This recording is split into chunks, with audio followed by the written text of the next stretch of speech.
I'm going to get started. Just to introduce myself again, I'm Sarah Vaya. I'm a professor and climate extension specialist at the University of Maryland in College Park. And today we're going to talk about the economics of climate change. And I believe I will provide you with enough evidence for you to agree that it is cheaper to fix climate change than it is to ignore it. And we will see more of this picture of billion-dollar weather disasters in a few minutes.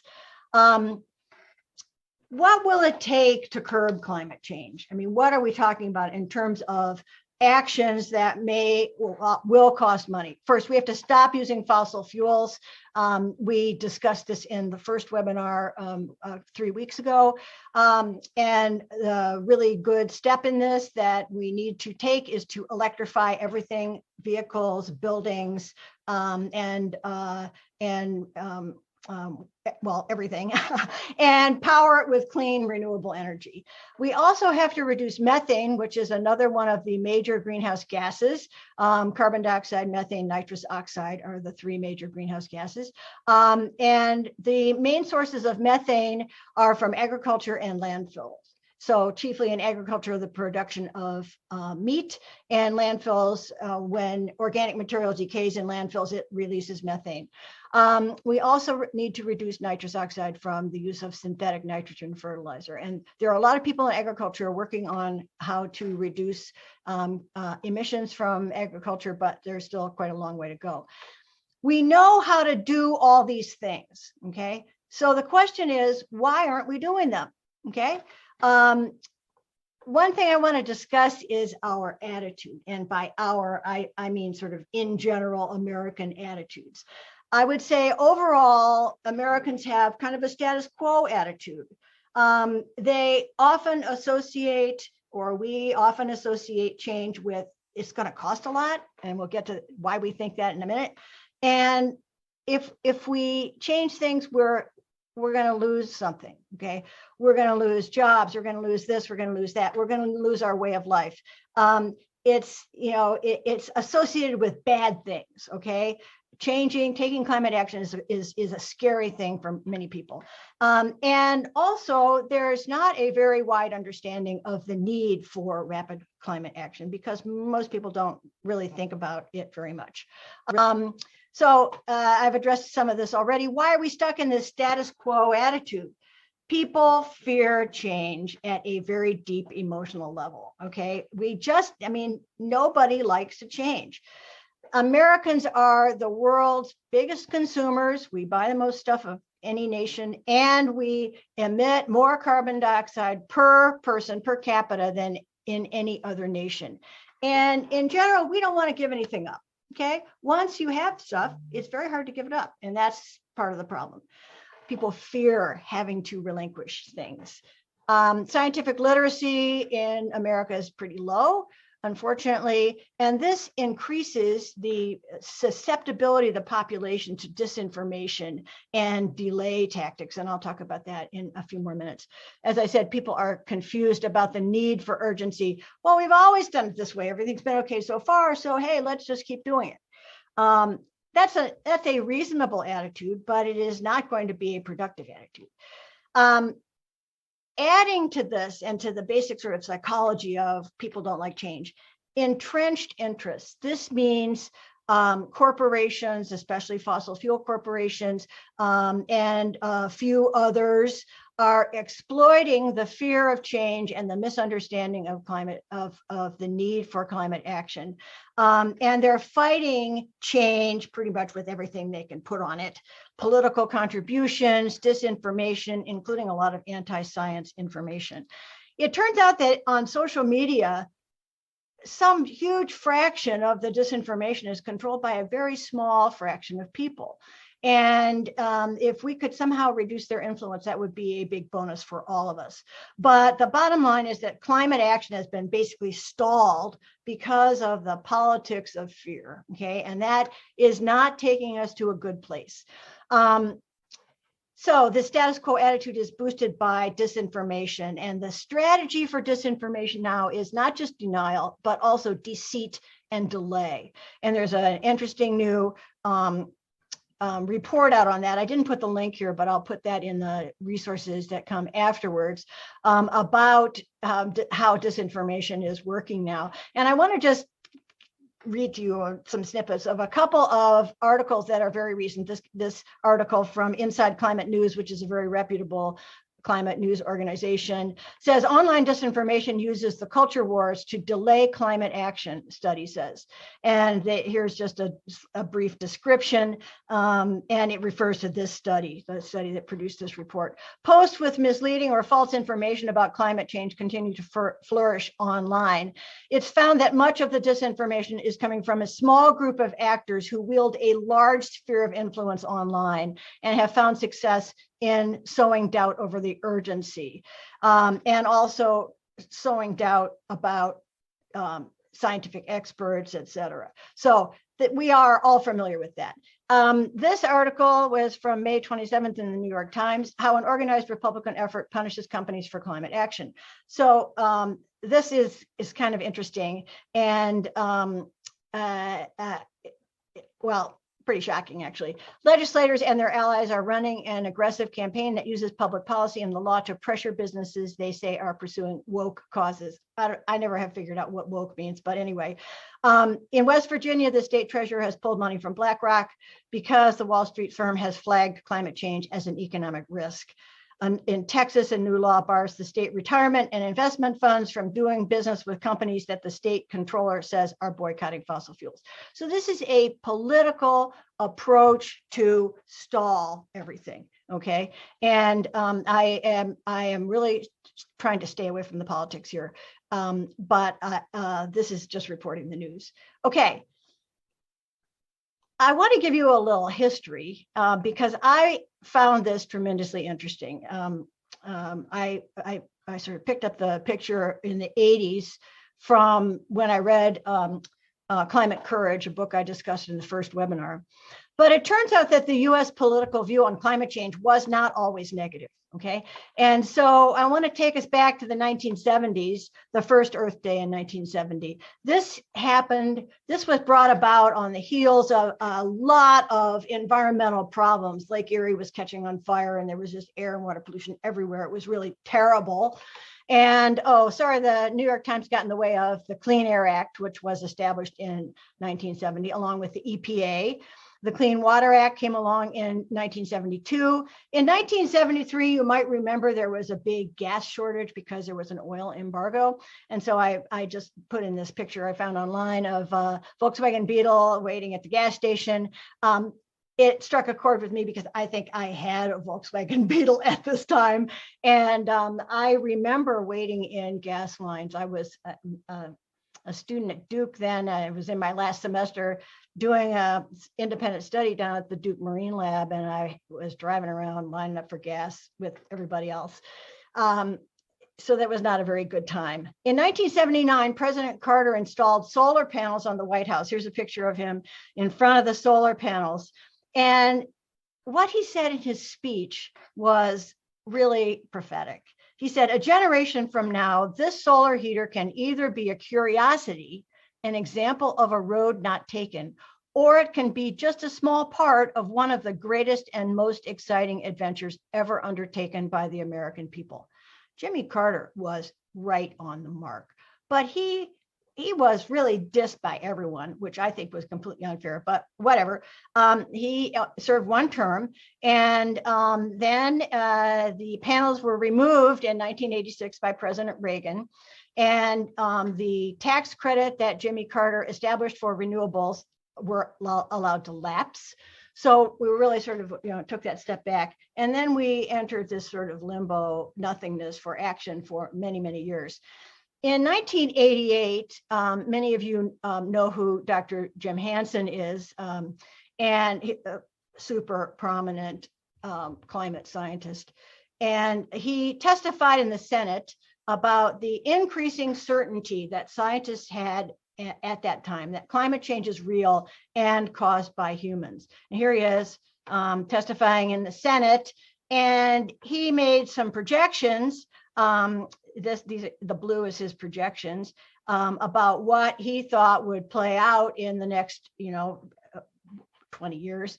30 years, I guess. And here is the actual temperature that was observed over that time.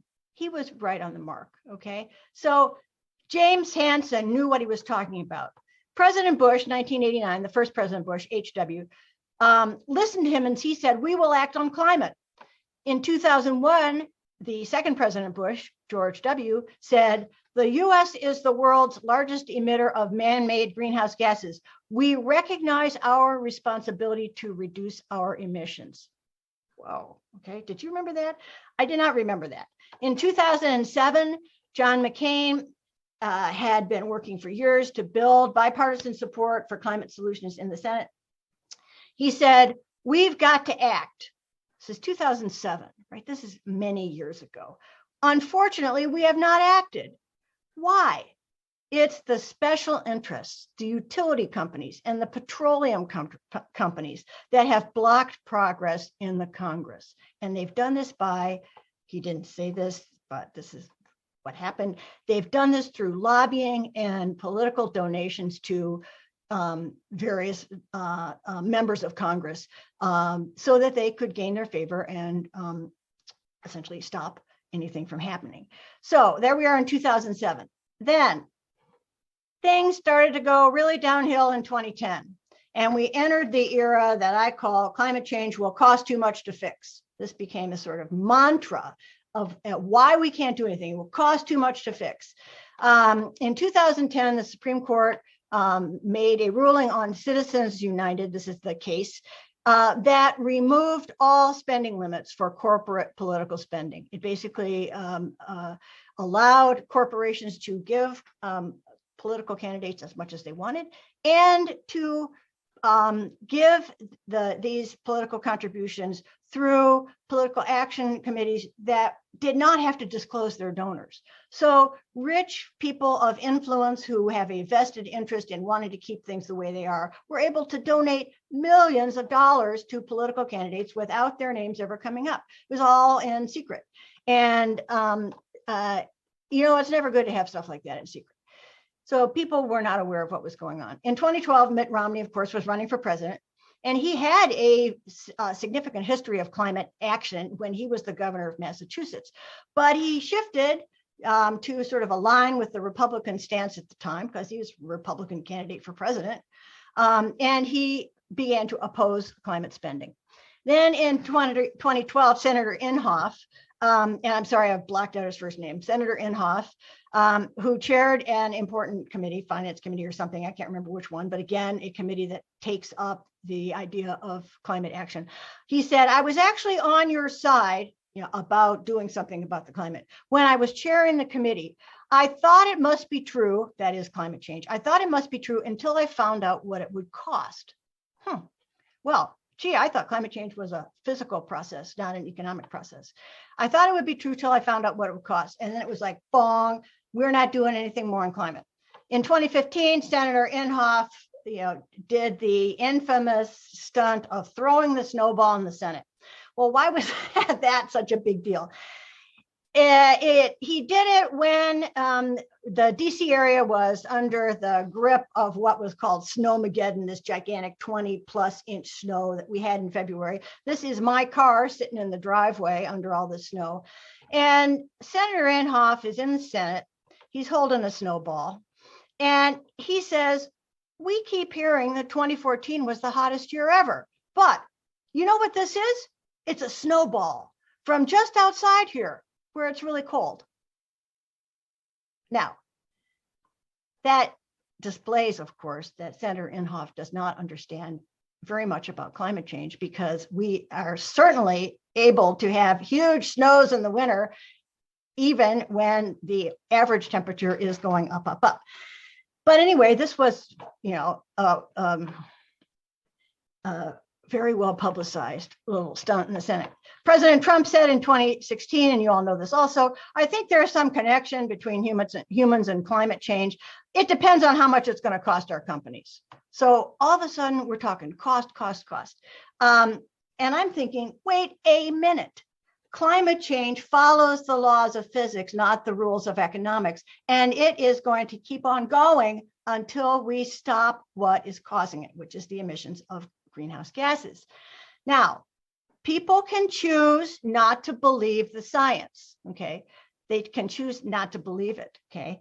But that will not stop climate change or its impacts from happening. And we know this because we have witnessed the exact same thing with COVID. People didn't believe that, X, Y, and Z was true about COVID. They didn't think that masks worked. They didn't think that social distancing worked. They didn't want to do those things. So they said, I don't believe it. Well, hey, 1 million plus people died in the US, probably as many as half of them unnecessarily because people chose not to believe the science. Same thing's happening with climate change. Okay, now here's some ongoing fallout from Citizens United. Dishonesty, delay, and more, cost.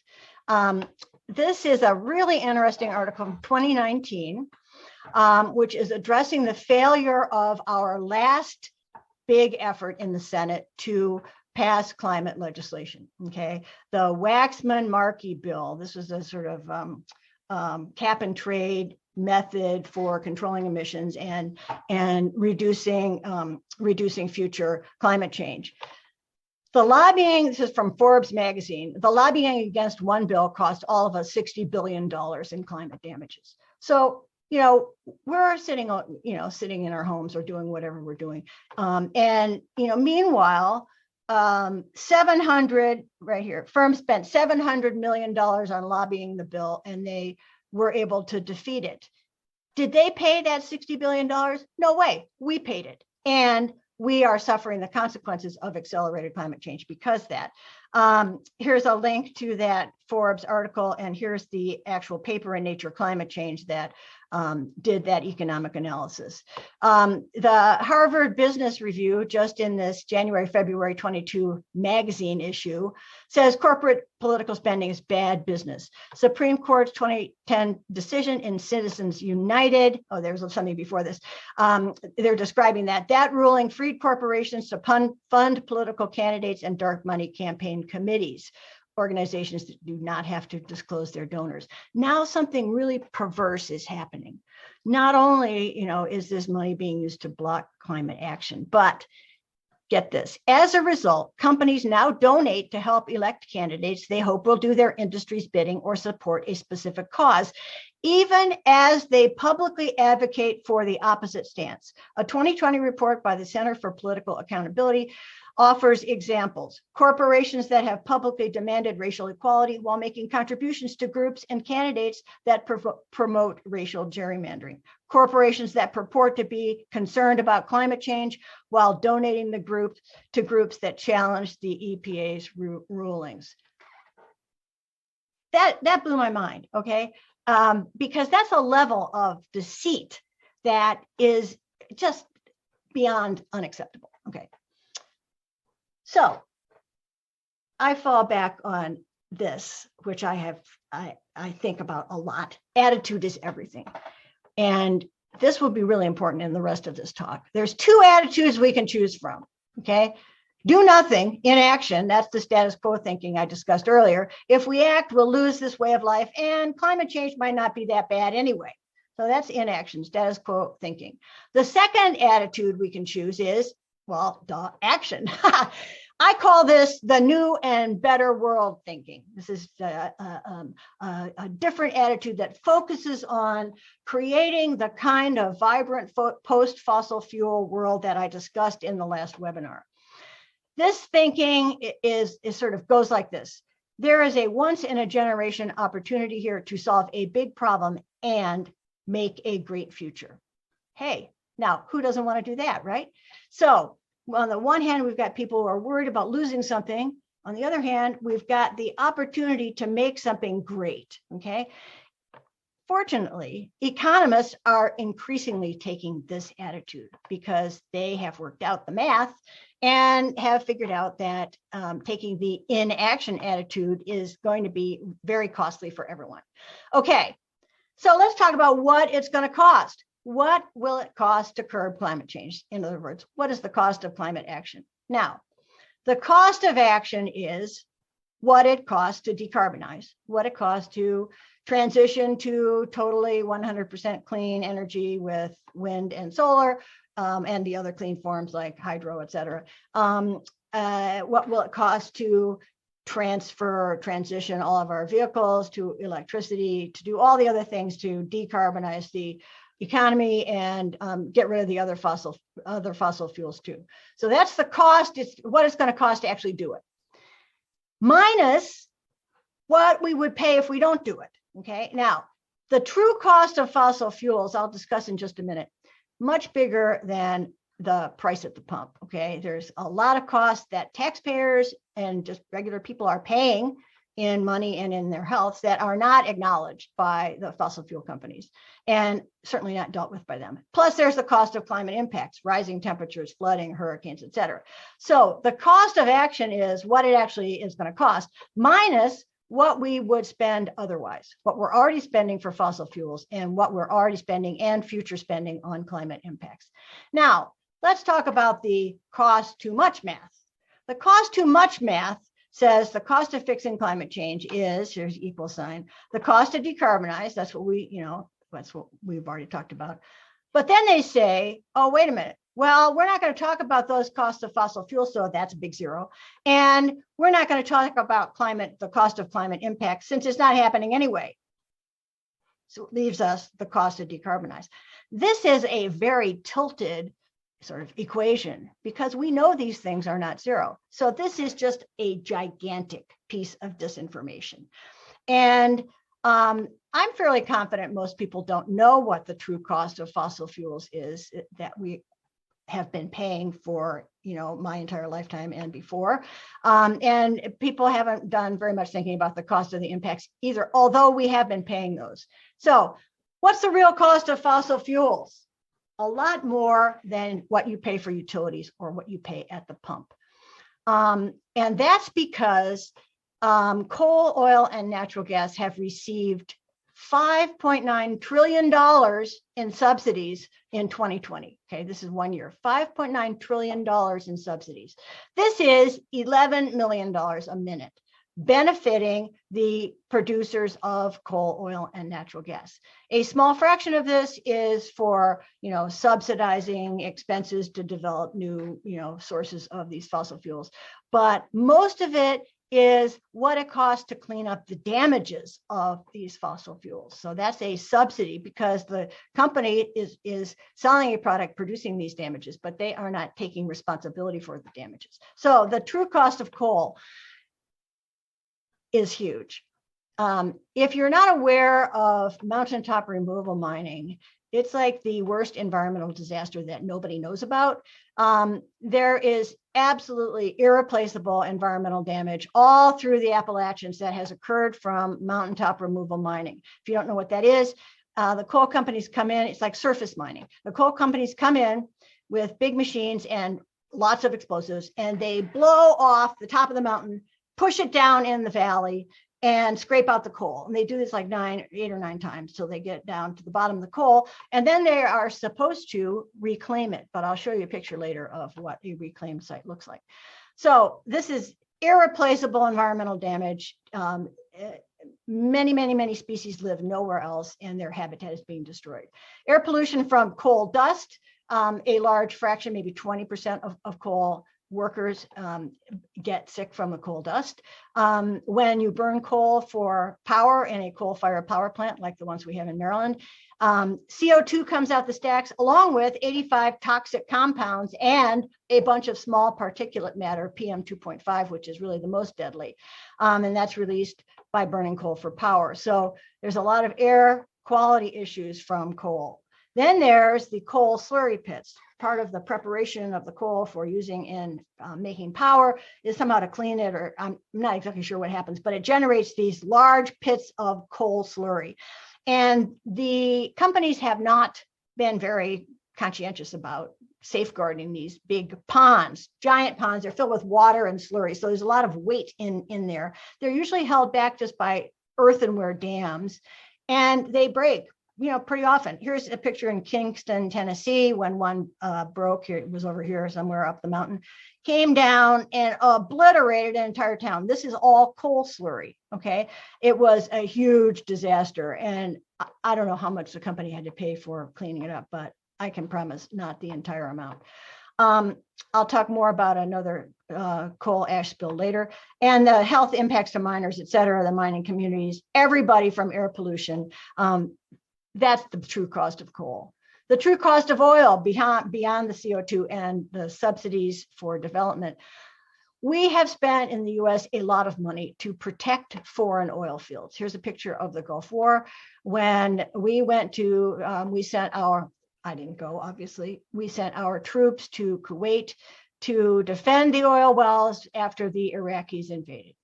And this led to, as you know, decades of presence in the Middle East. A lot of it was for protecting oil. When we have to have a lot of oil, we are vulnerable to the people who run the countries who make the oil, and many of them are autocrats. And we are seeing this right now in the Ukraine war.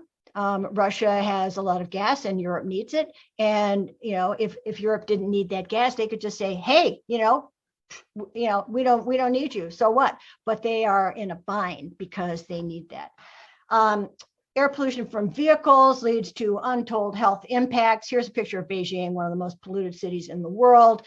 But even in Baltimore, a study from 2015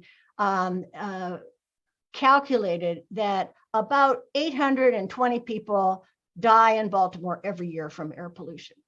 If the air was cleaner, we wouldn't have that mortality. Oil also leads to water pollution and ecosystem damage from oil spills and pipeline leakage, obviously. The true cost of natural gas, and that is just beyond the climate impacts of the methane. Fracking as a way of getting the gas out of the earth involves injecting various chemicals as fluids, and these can cause earthquakes. They can leak into the well water, which has happened in a lot of places in Pennsylvania. Pipelines and liquid natural gas terminals can blow up. Like here's one, here's a pipeline explosion in West Virginia in 2012. And then I said in one of my newsletters, there's a health impact of air pollution inside your home if you have propane stove and other propane water heater, et cetera. So, natural gas is contributing to health problems. All right.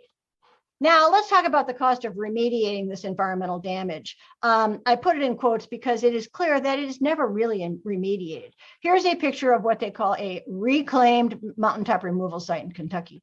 Reclamation is not restoration. Does this look like the forest, the native forest in the Appalachian region? No, it doesn't look like this. This is scraped off, blown up mountaintop with grass. This is not restored. None of the species that live in these woods can live over here. So this whole area, and I forget how much the entire area of mountaintop removal is, but it's hundreds of thousands of acres. This whole area has basically been turned into a biodiversity wasteland. I only recently learned that many, many millions of oil wells have been abandoned by the companies that run them. And basically they are now environmental hazards because they're leaking all kinds of stuff. They have to be capped and closed off. And this costs anywhere from $20,000 to as much as $100,000 a piece. There's millions of them out there. And these are being foisted off on taxpayers because companies have gone out of business, they've just walked away. They were never required to put up enough money to cover the fix. So, hey, one more thing we have to pay for. Another coal ash pond spill occurred in the Dan River. Duke Power had this big coal ash impoundment, and it busted and went into the Dan River, polluted water supplies, and caused a lot of illness in towns. It cost $9 billion to, quote, clean this up, of which Duke Power paid only $1.1 billion, and the rest was paid by ratepayers. It doesn't seem fair to me. Pipeline spills happen all the time. Oil spills like the Deepwater Horizon. Here it is on fire off the coast of Louisiana. BP paid $61.6 billion in damages and repairs, but you can't repair this. There's still globs of oil laying around on the bottom, and people's livelihoods have been destroyed. But the bottom line is taxpayers and ratepayers cover most of these costs, and environmental damage is permanent. So we can't fix products, and we don't realize that they have these accessory costs that are really going to come, well, they are now coming back to haunt us. Okay, costs of climate change. So those are the costs of fossil fuels, that first part of that equation. Weather disasters. NOAA keeps track of the number of weather disasters every year in the US that cost more than $1 billion. Okay, if it costs less than that, they still keep track of it, but they don't put it on the, in this particular file. In 2021, there were 20 separate billion-dollar weather and climate disasters. So there were the derechos and the other severe weather in the Midwest. We had tornadoes, we had hurricanes, we had fire out here, drought. There was California flooding, hailstorms in Ohio, hailstorms and freezing cold in Texas. All of this cost more than $1 billion a piece. When you look into this a little bit more, NOAA has also tracked the number of these billion-dollar events that have occurred per year since 1980. And this is a sort of weird graph. This is the months of the year. And for a given year, take this red year, which is 2021, they track when, they keep track cumulatively of the number of weather disasters. So as there's another tornado, they add it on, and each month they update how many disasters there have been so far. And if we look at the top 5 years, okay, 2016, 2018, this should be 2012. 2012, that's the year we had Hurricane Sandy. 2017, 2020, 2021. Is there a pattern here? It's like the last few years. In other words, more and more billion-dollar disasters are happening every year. Is this going to stop if we don't do anything? No. Here's the average number of billion-dollar disasters over the period of time from 1980 to 2020. 2021. And the average number is 7.7 per year. We're up here, since 21 or 22, I think, 20, et cetera. So yeah, these things aren't just, they don't just seem like they're becoming more common. They really are becoming more common, and their cost is increasing, the cost per year, because the damages are bigger, more and more things cost money. This is all adjusted to the same amount of, same sort of inflation value. And again, here they are, those same recent years with really expensive damages. So the average over that long period of from 1980 to 2021 was $52 billion. But here you can see in 2017, that was the year we had the 4 hurricanes, $350 billion. This is just of those disasters that caused more than $1 billion. So this is adding up. This is starting to really cost a lot, and it's happening across the whole world. We had the giant floods in Germany last year because climate change is global. So this is starting to mount up. So when we think about that equation, the cost is what it costs to decarbonize, the cost of the real cost of fossil fuels, and the cost of the impacts. Whoa, the cost of the impacts are appreciable. In the National Climate Assessment 2018, they tallied up the cost of climate change. And they presented this figure, which is for different sectors of the economy, and compared the costs if we have a 4-degree temperature rise. That's the whole circle here. So here's extreme temperature mortality would cost $141 billion a year in 2021 if we let temperature go to 4 degrees centigrade. If we curb it at 2 degrees, which now we know is even too high, it's only 58% of that. Coastal property, whoa, coastal property is really in trouble. And you've heard me say this before. If you have a beach house, well, this would be a really good time to get to sell it. My opinion. And again, I'm not a real estate expert either, so take it with a grain of salt. Coastal property expenses are going to be $118 billion a year, 22% of that if we keep the temperature down. Labor, people, it's going to be so hot, people will not be able to work, and labor charges will be very high. This is damages in 2090, not 2020, 2100.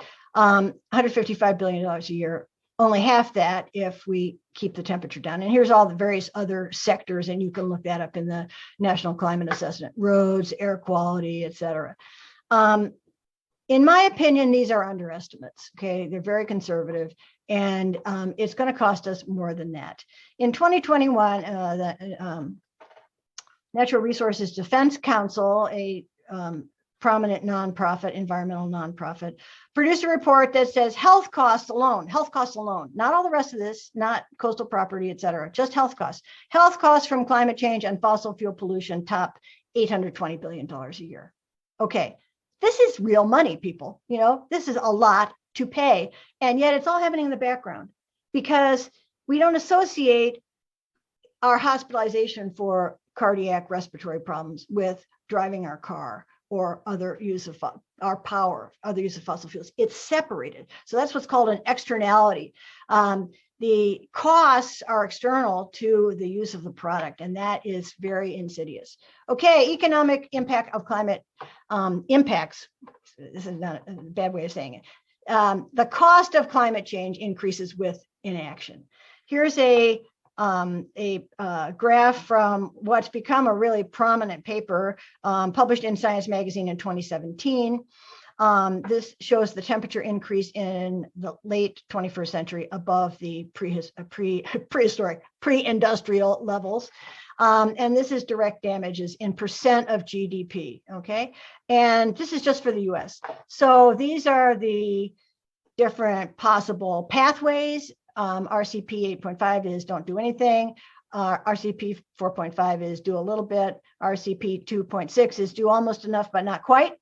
And they have different colored dots. So here's the temperature increase we expect from each of those pathways in color, the color. So here are, estimates, model estimates of damages that we could expect under that do nothing, okay?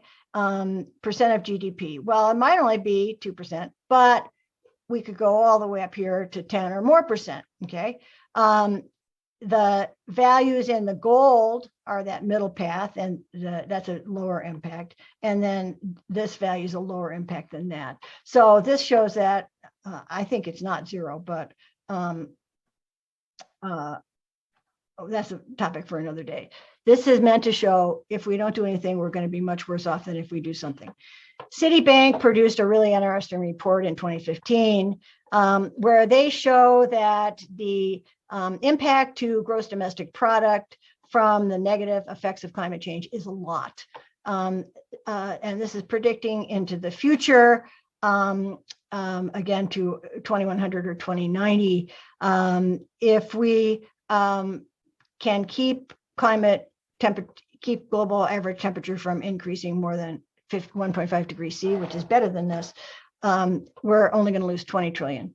2.5 degrees C, we lose 44 trillion, and 4.5 degrees C, we lose 72 trillion. These numbers are higher than this number, and it may have something to do with what they have chosen for what's called the discount rate.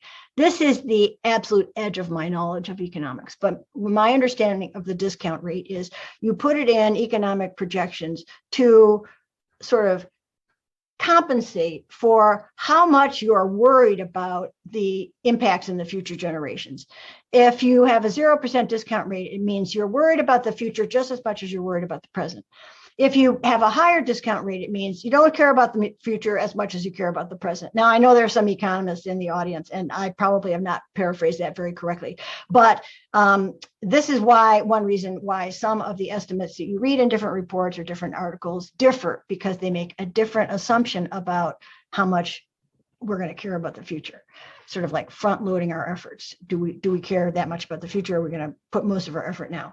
Okay, so the bottom line on this slide is just to say that if we don't do very much, we're going to have to pay more for climate impacts, weather, et cetera, pollution, than if we get things under control. That seems fairly obvious. Okay, now I dove in here and skimmed, because I made no effort to evaluate the fine details of the models these reports used. But I put my faith in the fact that these reports are all from reputable national and international agencies. And so I'm just going to report the news. Okay. In 2014, Michael Bloomberg and Henry Paulson, who was the former Secretary of the Treasury, started this project called the Risky Business Project, and they evaluated the risks to business of climate change for the United States, a really influential project. This report is from the U.S. Commodity Futures Trading Commission. Again, I don't know very much about them, but they basically talk about what the risk is. So these 4 reports outline what the economic risk is expected to be. This report is from an organization called the Network for Greening the Financial System. It's a collection of central banks like our Federal Reserve, who make big international decisions about how, monetary policy. And actually, the U.S. has joined this now, the Network for Greening the Financial System, but we weren't members as of April 2019. This is very interesting because you can see it starts with a call for action, climate change as a source of financial risk. Swiss Re is a huge, what's called reinsurance company. These are like the insurers of the insurance companies. So they have their finger on the pulse of damage because they pay for it. Okay. And in April 2021, they released this report called The Economics of Climate Change: No Action, Not an Option. Okay, Swiss Re. So let's just learn a little bit. There's a lot of dimensions of financial risk. And again, I'm not going to go into details, but there's like the physical risks and how it affects, here they are, physical climate change impacts, how it affects infrastructure, health, productivity. Those are the things we've been talking about. How it affects economic activity, current and future, how it affects the valuation of assets, how it affects financial institutions. And then these things feed back on one another, of course. And then there's this, what they call transition risk. This is really interesting because in order to transition to the clean energy economy, the decarbonized economy, we got to make a lot of changes, change their sources of power, change just a lot of things. There's going to be a transition. And there's a risk in this transition. The shifts in climate policy, technology, and consumer preferences, if they happen really fast or in a disorganized way, according to the economists, it can throw the whole global economy into a giant snit. And it can be very destabilizing, which will wind up costing more. And then there's the issues of so-called stranded assets. What about all the oil and natural gas and coal that the companies have on their balance sheets and call assets, but they haven't actually drilled up or dug up or whatever? These are stranded assets. If they can't burn this stuff, then they're stuck with these assets. And that is making the fossil fuel companies very crabby because they don't want to be stuck with these stranded assets. This is why, okay. So that's the way that this report describes the whole scenario of financial risk. Let's just talk about a few other things. Swiss Re, in their report that I just mentioned to you, tabulates the cost of inaction. Oh, sorry. Oh, geez, I left my note on here. I should have redone the calculations. I had this at 104 trillion initially, but these are approximately right. The cost of inaction in terms of lost GDP. So they have a table in there, and they mention percentage decline in GDP. Okay, so the whole world, if we keep things below 2 degrees C, preferably 1.5 degrees C, we're still going to lose over 4% of global GDP, all the way up to 18% of global GDP if we let it go up 3.2 degrees C. Remember the picture I showed you from the climate assessment was for 2.6 degrees C. Okay, that's this. Okay, and the top level was for 4 degrees C. So hopefully we are not going to get to this severe case. North America, so US and Canada, and Mexico stand to lose 3.1% to 9.85%. I calculated how much this was, but ignore this because it was based on percentage of 104 trillion instead of 96. So it's close, but not exact. So this is a little bit on the high side. Maybe it's 17 trillion. 17 trillion is a lot of money, and that is not going to have a good impact on the global economy. giant shocks in the global economy occur with much less sort of cause than what we would be looking at here. So, and this is only the financial risk, not the overall, cost of the environmental disaster and the social risk that we are facing with no action. So Swiss Re, very conservative reinsurance company, they know about risk and they say no action is not an option. And in fact, I can't remember where I started here. Let's see. Yeah, talking about financial risk. No action is not an option. Now I want to move into what I think of as new and better world thinking by economists. These reports basically start with the statement, all except for Citibank's, which actually balances action and no action. The rest of these reports start from the point of view, we have to curb climate change. So what are the costs and opportunities of fixing it? They don't really, they don't really debate, well, is this an option? Could we just do nothing? No. They all start from the premise, we got to fix this, or we're going to be in a big economic mess. So this is OECD, Organization for Economic Cooperation and Development, 2017. McKinsey and Company, well-known consulting firm, this year, 2022. Deloitte, another consulting firm, 2022. World Resources Institute, which took over the Risky Business Project and the New Climate Economy. And now it's being run by people at the World Resources Institute. Again, very well respected kind of think tank consulting place. So let me give you a few examples of what these guys have to say.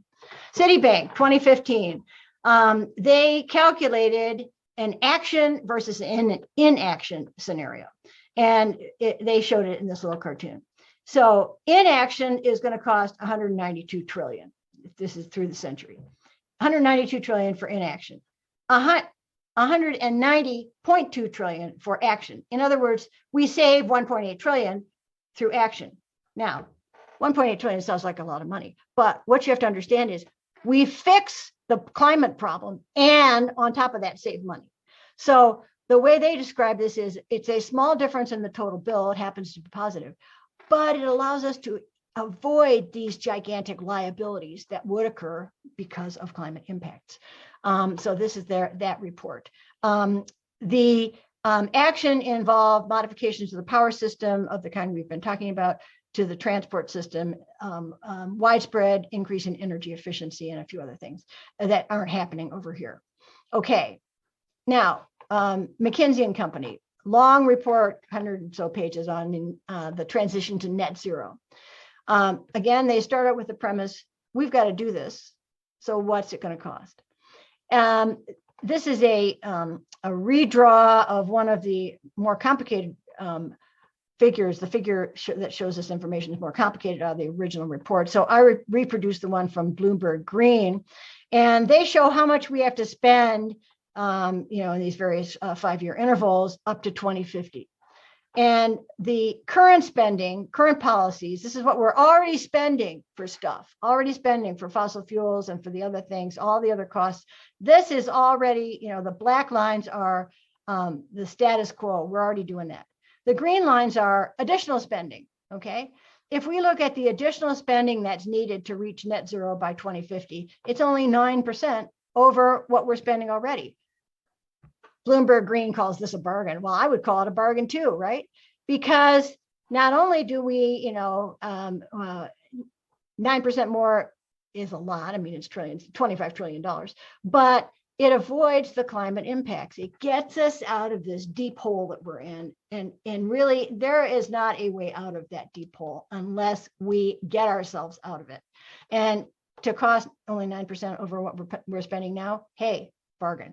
Now, as I might have discussed last week, more of the spending has to occur up front because we're changing over. We have to buy infrastructure, build wind turbines, and build solar panels and build electric cars. And so spending is sort of front loaded here. It declines by 2046 to 2050. We're spending only what we would have spent before. Okay, Deloitte. Decarbonization is economically beneficial. Let's just look here first. Okay, this is from that article. I showed you the cover. Here's GDP growth path, 2021, okay, 2050, 2070s. Here we are in 2021. Here, the dotted gray line is the assumed GDP growth if we don't account for anything bad happening with the climate. Well, that's not very realistic, right? Because those things are happening. And so they present a corrected growth scenario, GDP growth once climate damage is accounted for. So this is taking into account that part of the equation, which is the impacts, the costs of climate change, okay? And so that's this, it's a cartoon, obviously, but this is what they feel is going to be the result of decarbonizing. So we're not ever going to get here, okay? Because, well, climate damage is going to remove that. This is a fairy tale scenario that imagines that there won't be any climate damage.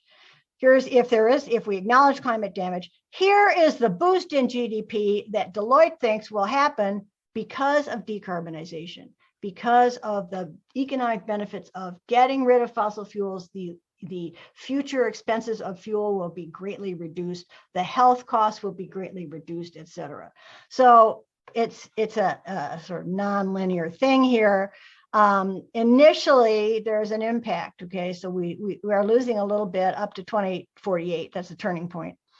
But after that, it's all gravy, okay? We improve the gross domestic product because we've made that transition successfully. And hey, we even have increased employment. So this is their scenario. If we can get through this phase where we've got to, pay for it, and there are economic, financial instruments that people have devised to pay for, stuff like this, which beyond my pay grade, I'm sorry. But I accept that these people know what they're doing. And this is a rosy impact. This is a lot rosier impact than Jim Inhofe suggested back in 2015. Okay, here's some benefits of climate action.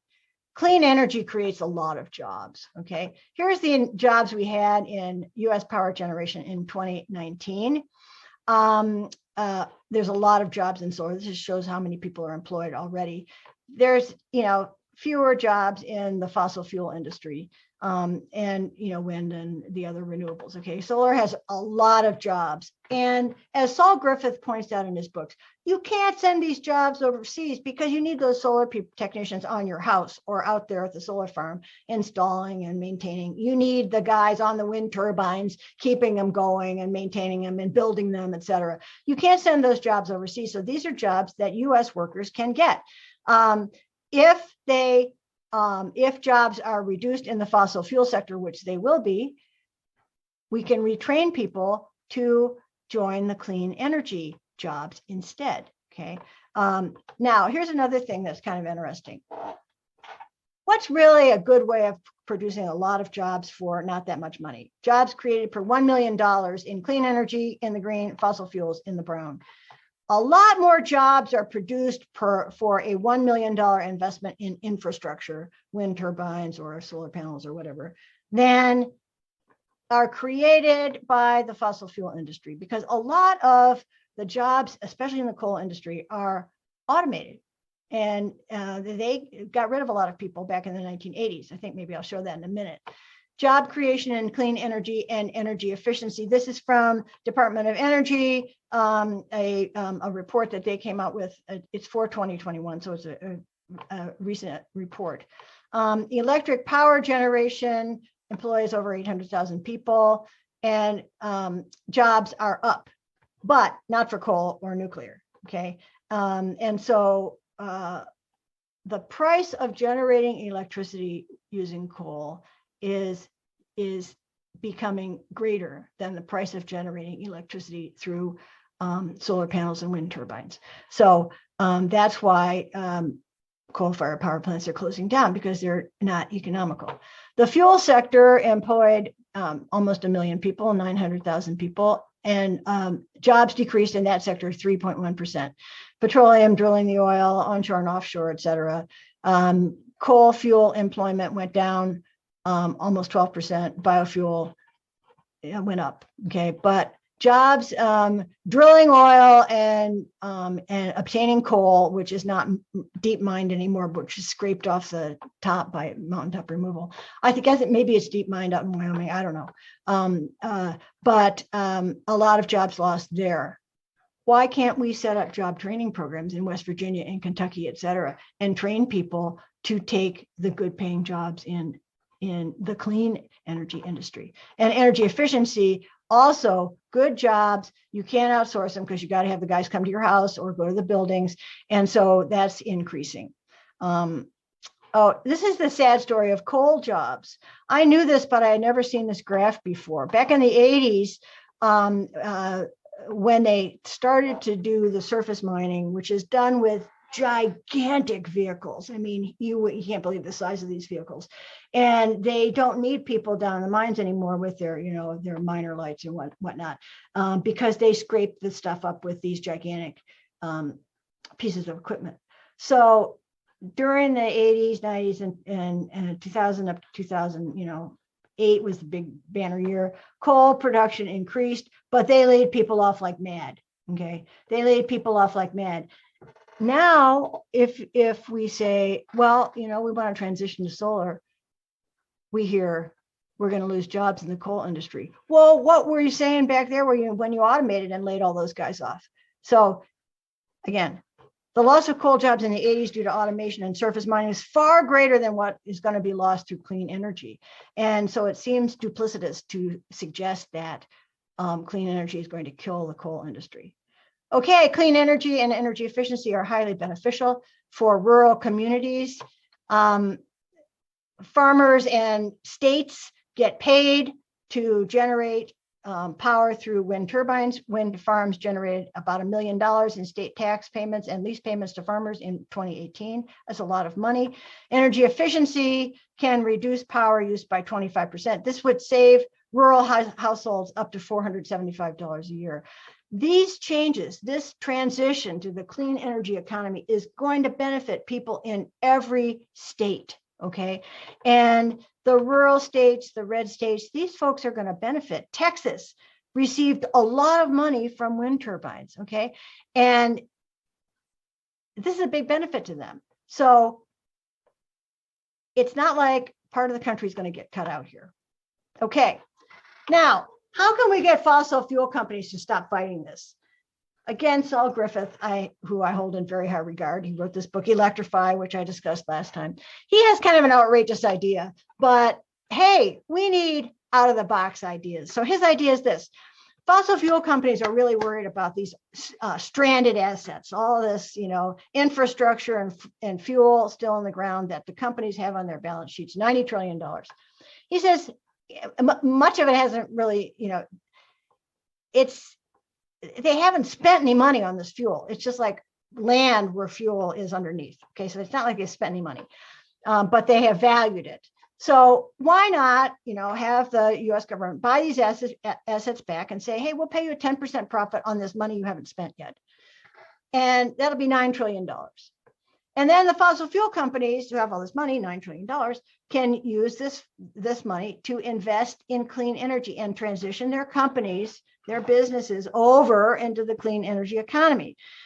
This picture is from the McKinsey report, but these are the opportunities for businesses that are now in the fossil fuel business.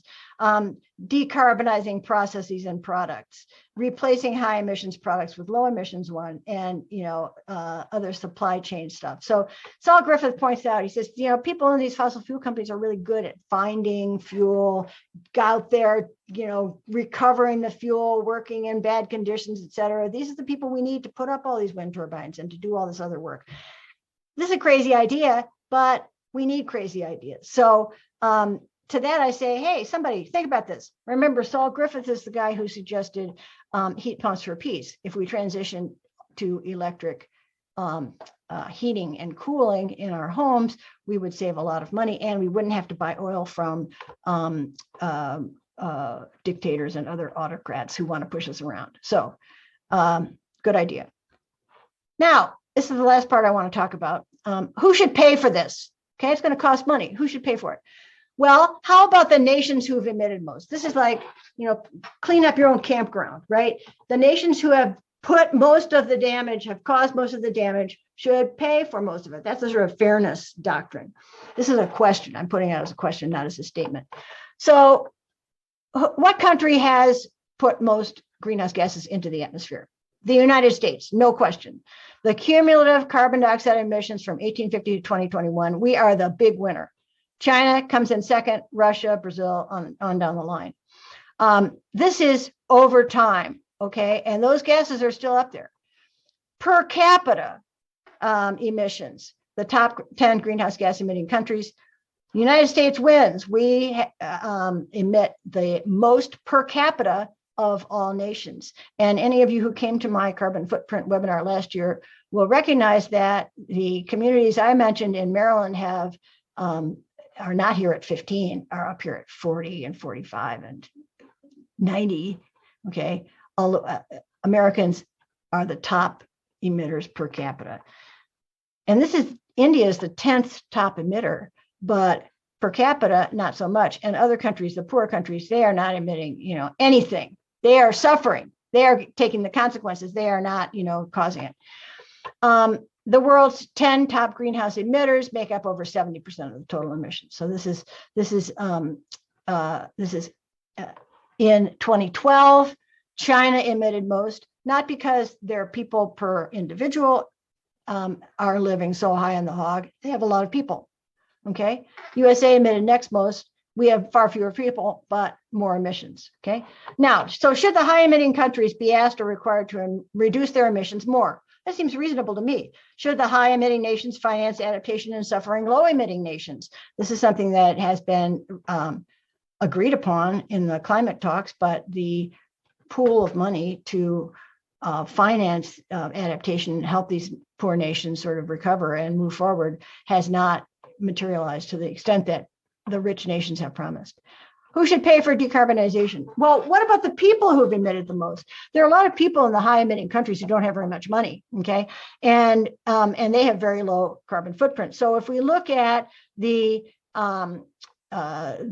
way emissions are generated by people of different incomes, you see that, and I've talked about this one before too, this is a paper from 2020, the top 10% of people in global income, top 10% of global income is responsible for virtually almost 50% of carbon emissions. 10% of the people on the planet responsible for 50% of the emissions. Now, doesn't it seem right that we should be paying for that? I mean, I'm in this group, 9.5, the bottom of the 9.5, the 90th percentile is equivalent to $75,000 income in US per year. The top 0.5% starts at 400,000. Okay, I'm not in that group, as you might have guessed. The super rich, they're flying their private jets, which are very highly emitting. They are doing, they're living a high life. They are having an outsized impact on climate change. Shouldn't they be responsible for kicking in some money for fixing it? And so, you might think, well, what about a carbon footprint tax proportional to one's income? Because there's a direct relationship between how much people make and how much carbon they emit. Okay, should companies pay for the impacts of their products? This is a recent poll from late 2021 done by Politico and in different countries. Should fossil fuel companies be held responsible for the impacts their products have on the environment? Interestingly, Russia says, people in Russia say, yeah, they should be. Russia is a big producer. Brazil, I would say not, if you look at these numbers, under 50% for all of them except for Russia, okay? So yes, definitely, yes, probably. If you add these together, then it's a majority. Definitely not. Very few people say definitely not. Everyone recognizes that the fossil fuel companies have made just zillions of dollars in profits. They're making zillions of dollars in profits now as the price of energy is going up, up, up. And it seems only fair that they pay for some of these damages. How about a corporate emissions tax to help pay for decarbonization? How about an economy-wide carbon tax? According to what I read by economists, this is a very efficient way to reduce emissions. It does put the responsibility onto consumers, although I think businesses would be responsible in part too. I'm a little hazy on this, sorry. A carbon tax does hit low-income groups hardest because low-income families pay a higher fraction of their income for energy. And so that is like an extra penalty. But as you all know, there are various schemes to return the funds to citizens, either according to their income, more funds returned to lower income, or equally. Or the money could be used for another worthy cause. This is a result of a survey done by the University of Chicago and some of their sidekicks. And they asked people, would you support a carbon tax if the money was used for restoring forests, wetlands, other natural resources? Yeah, majority. Funding R&D for renewable energy, majority. Developing and expanding public transportation, majority. Provide tax rebates to all Americans, even. Reduce federal deficit, I'm surprised that got 45%. Ease climate-related regulations, 34%. There was a proposal about this, but I'm not going to go into it. Then they also asked, what would you pay per month to combat climate change? Would you, like make a contribution on your energy bill or whatever? So here's the percent who would support a monthly fee of at least $1. Well, 57% of Americans would support a monthly fee of $1. 10, 20, and 40 hovers around, mid 20s to 30%. 75 or 100, not that many, but still 16% would support $100 a month. So it's not like people aren't willing to pay, but it does seem like we need a scheme where the countries and the people who have contributed most of the problem are paying for the problem, paying for the solution. Okay. This is almost my last slide. And this is the sort of sad story of the US political situation. Political divisions are slowing down US climate action. And by slowing it down in a perverse way, they're increasing the total cost. It is increasing the total cost.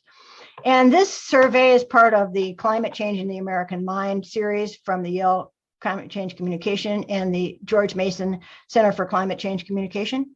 And these are the people who brought you Global Warming 6 Americas. And you probably can't read all of these things, so they're kind of small, but they ask people a series of questions, would you strongly or somewhat support or not support or, totally reject? So supporting is over here, okay? How much do you support? If you're at 0, obviously you're rejecting. So if you look at the ones above this line, these are things, sort of that individuals can benefit from. Provide tax incentives to homeowners and businesses for energy efficiency. And across the political spectrum, a majority say, yeah, this is a great idea. Okay, so the blue are liberal Democrats, moderate Democrats, and different stripes of Republicans. And this is all voters, okay, in the diamonds, okay? So if you look at all voters, across America, a great majority favors all of this stuff, okay? But it differs between people in the different political parties. So above the line, more than half of even the most conservative Republicans agree. So fund more resource into renewable energy. Hey, 60% agree. Provide tax rebates for people who purchase energy efficient vehicles, or incentives to homeowners for, appliances that can be powered without burning fossil fuels, a majority. Down here, we get into the sort of, this is going to cost too much mindset. I would say this is close to 50. Set aside 30% of American lands and water for conservation. There are a lot of folks in this group who feel that interferes with their ability to enjoy nature. Regulate carbon dioxide as a pollutant. Only 41% of conservative Republicans believe this. 90% of Democrats believe this. And this is the view that got slammed recently by the Supreme Court. Require publicly traded corporations to disclose how much carbon pollution they produce. The rest of the country, other people in other political parties say this is a good idea. Most conservative Republicans say nope. Transition the US economy to clean energy. Nope. Increase federal funding to low-income communities and communities of color who are disproportionately harmed. Nope. Require fossil fuel companies to pay a carbon tax. Nope. The rest of the country on board. Require electric utilities to produce 100% of their energy from wind and solar. This is, to me, very telling, and I don't know what to do about this. because a lot of the information that is represented in these views is disinformation, and it's not right. It's not correct. It's deception and deceit. Those are the same thing. Sorry, disinformation and deceit. And that makes me really upset, because that is, precluding us from getting to a solution. And I'm sort of, I'm upset about that. So over the last couple of weeks, this is how I've been feeling. I saw this picture in the New York Times, and I said, that's how I feel. I really just want to put the pillow over my head and say, hey, how are we going to deal with this? It just seems insurmountable. And so I said, okay, Sarah, this is like last week. Mope for a day. Just dwell in this and mope for a day. At the end of the day, how did I feel? I felt terrible. Okay. And so attitude is everything. If you want to avoid this, and it does not help me to just let myself wallow in this bad feeling, because I just feel terrible. Okay. And I don't solve the problem. If I take action, I feel better, because at least I'm not guaranteed that I won't solve the problem. There's some possibility I'll solve the problem. So I think if we want to avoid this, which is a distinct possibility right now, at least from the last couple of weeks, we got to do something. We need to try to figure out how to stop the disinformation and its appeal to so many people. We need to increase the discussion of the benefits of a clean energy world. Share that vision of that great world I shared with you last time. And it really will be a great world. Everyone will benefit in that world. Be spokespeople for climate action, electrification, and clean power. Not everybody understands the benefits of this. So, hey, you can go out and talk to people about it. This is a hard one for all of us. Be willing to support change and work to decarbonize our own lives. We are just like everyone else. I am, and probably so are you. Maybe many of you are better than me, but it's hard to give stuff up. Okay. I mean, here I am in my house. I am very comfortable and have everything I need. And it's hard to change.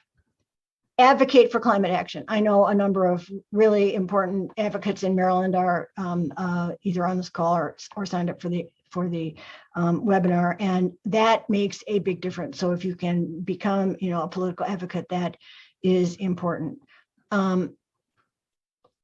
Attitude is everything, and everybody can help. So today we protest, tomorrow we vote.